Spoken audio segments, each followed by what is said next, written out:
Good morning বন্ধুরা, আমি আজকে আপনাদের পাস্তা রান্না করে দেখাবো। পাস্তাগুলোকে প্রথমে একটা বাটিতে দিয়ে জল দিয়ে গরম করে নেব, গ্যাসের মধ্যে বসিয়ে 2 থেকে 3 মিনিট ফোটানোর পরে আমি বাটির মধ্যে ঢেলে জলটাকে ঝরিয়ে নেব। ভালো সেদ্ধ হয়ে গেছে। মধ্যে তেল দিয়ে দিলাম। তেল দেওয়া হয়ে গেলে একটা একটা সবজিকে আমি ভেজে নেব। আগে থেকে কেটে রেখেছি আলু, বরবটি, পেঁয়াজ, টমেটো, কাঁচা লঙ্কা। গাজরটা আমার শেষ হয়ে গেছে তাই দিতে পারলাম না। আপনারা বাড়িতে থাকলে আপনারা ট্রাই করার সময় আপনারা দিয়ে দেবেন।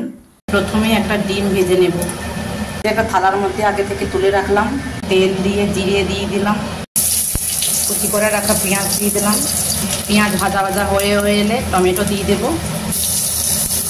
টমেটো দিচ্ছি, কাঁচা লঙ্কা দেব, পরিমাণ মতো নুন দেব, দিয়ে আমি নাড়তে থাকবো।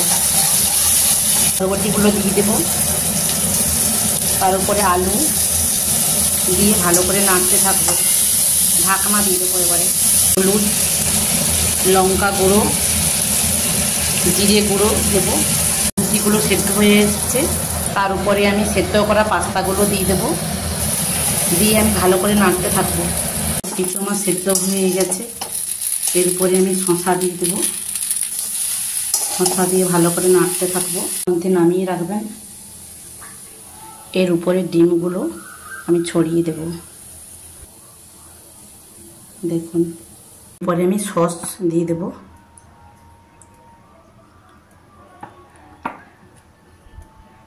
এখন আমার পাস্তা একদম ready. Please like, subscribe, comment. Thank you.